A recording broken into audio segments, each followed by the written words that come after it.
Hello and welcome back to On The Road Adventure. Today I am on the Triumph Speed 400.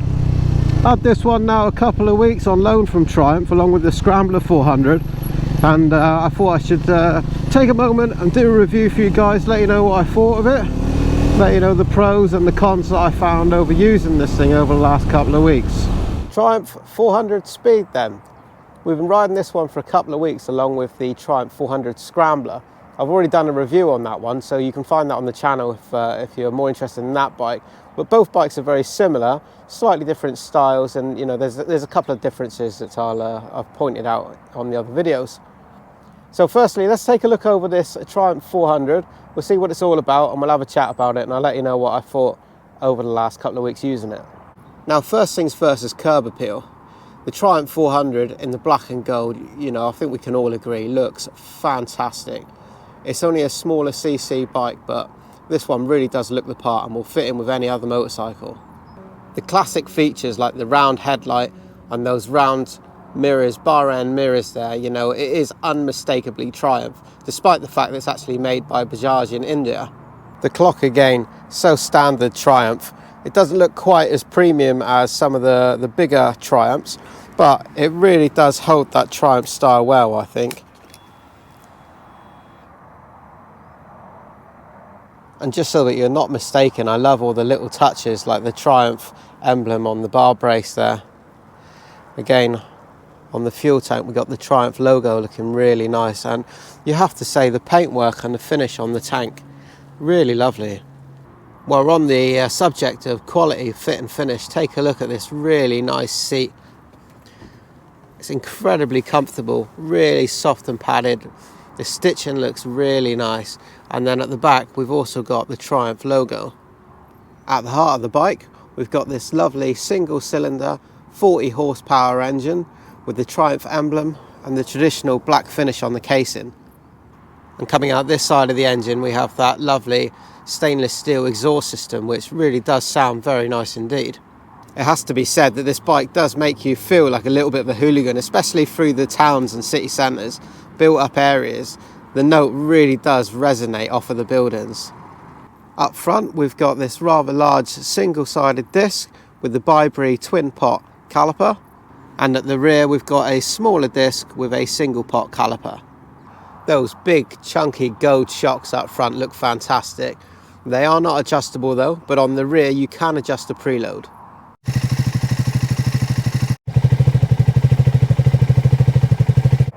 So on the face of it, the bike seems amazing. The quality of the components included for a bike that costs only £5,000 all do look very good. And you know, you do look and feel like you are on a bigger size, more expensive Triumph motorcycle. However, it does have its downsides. Firstly, you may have noticed that the bike is quite dirty, and that's because I've been using it for a couple of weeks now in all weathers. But that has highlighted one of the bike's flaws. We can see here just how short the mudguard is on the front, and that leaves the radiator really exposed to dirt and grime. Everything just flicks up off that tyre and it's making it right to the top of the radiator, and that would worry me because it doesn't come with a cover on it. So one of the first mods I would do is I would definitely get an aftermarket radiator cover and try to protect that. It seems to be quite a vulnerable thing on the bike. One of the places where you can notice where some of the money has been saved on this bike is up here on the switchgear. The buttons and you know, switchgear does feel a bit Fisher Price, if I'm honest, a bit plasticky, and it is noticed that there is a crack where these come in two halves, and on a lot of the bigger Triumphs they're a sealed unit. I'm sure that's not actually going to cause any problems, but it is noticeable, you know, from a Triumph standard. And the same with this rather cheap looking small reservoir. But it has to be said that the brakes do the job very well, and I've got no complaints there at all. For me personally, it has to be said that I'm not a fan of these bar end mirrors. I love the way they look and I think it suits the bike perfectly, but they're just not great for actually seeing down the road, and for me I think I prefer the more traditional mirrors. But I can see here that we do have the rubber cap here, so you could just get some standard mirrors, probably the same mirrors off of the Scrambler, and fit that, but that's a personal choice. This bike does have the indentations here on the tank for the forks to go in, and you would think that that would give it you know, a greater range of movement for a good turning circle, but that's not the case. So that's the steering over on full lock. It's not the end of the world. The turning circle is quite small, but you need to be aware of it. A couple of times I've been doing a U-turn, and it's caught me by surprise when the steering hasn't moved around as much as I would like it to. But that's enough nitpicking on the bike. You know, I've tried to be as fair and balanced as I can. There's a lot of positives on this bike, and I tried to find the negatives as well. Every machine has pros and cons, and that's just about all that I've managed to find. So, you know, on the grand scheme of things, when you're looking at £5 for a motorcycle, that's really not that bad at all. Anyway, time for the fun stuff. Let's get on it and go for a ride. The first thing I noticed about the Triumph 400 Speed is just how approachable it is. With its low 790mm seat height and weighing only 170 kilograms, it really does feel like it's such a joy to live with. I can tell you, every time I've moved this in and out of the garage, or, you know, just pushing it around from day to day, you realise the benefits of having such a small light bike.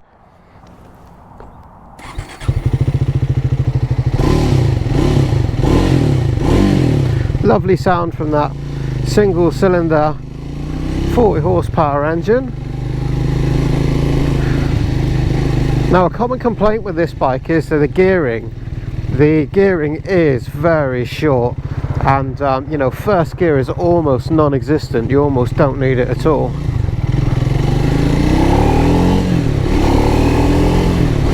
By the time we get to about 40 miles an hour, you're in 5th gear. And 6th gear, really, you just want to use it as, you know, a bit of an overdrive. Now, there's a nice easy fix for that, and that is simply changing out the front sprocket. And that is, you know, probably one of the first things I would do if I owned this motorcycle myself. That was really noticeable when I took the bike for a short stint along the dual carriageway. However, the short gearing does make the bike feel very lively, and it makes it a lot of fun to ride. And they say riding a small bike fast is much more fun than a fast bike slow. Now, when you pair that lively feeling up with these 17-inch wheels, it gives it really fast handling characteristics. It's something that we noticed really well and really quickly when we started riding the bike. The handling is superb, and it does give you that feeling, especially with the lightness of the bike, that you can really chuck it around and, you know, really have a lot of fun on this one.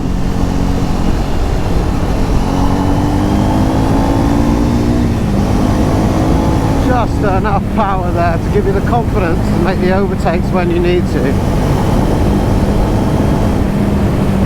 But what's so great about this is that you feel like you're really going for it and really having fun on it, but actually you're still within, you know, real world sensible speeds, and you're going to get to keep your license at the end of the day.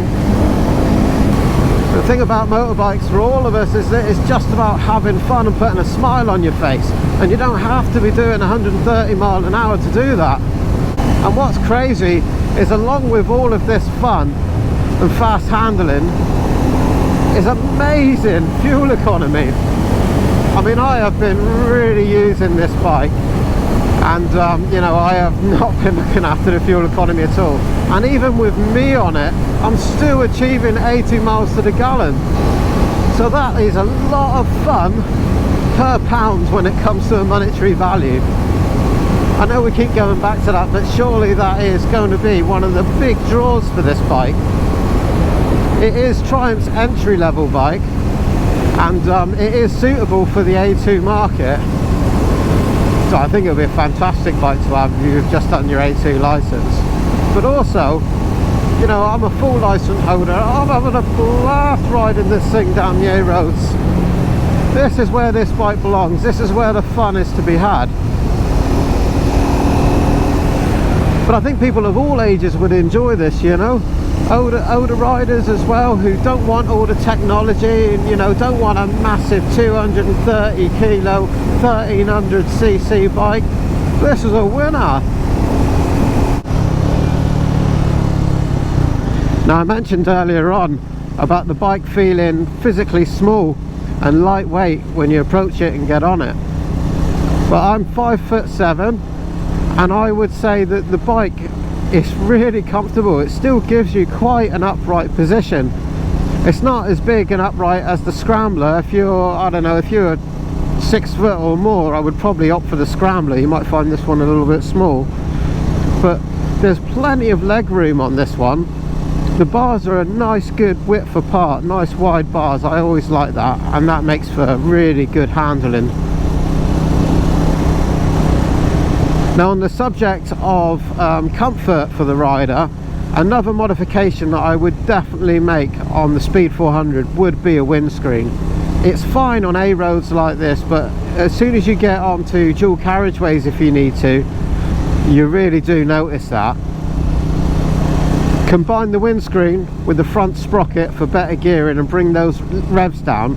You could do dual carriageways and motorways, and you know, this bike is more than capable of keeping a decent speed there too. So just to show what I'm saying, we're going to join the A30 now.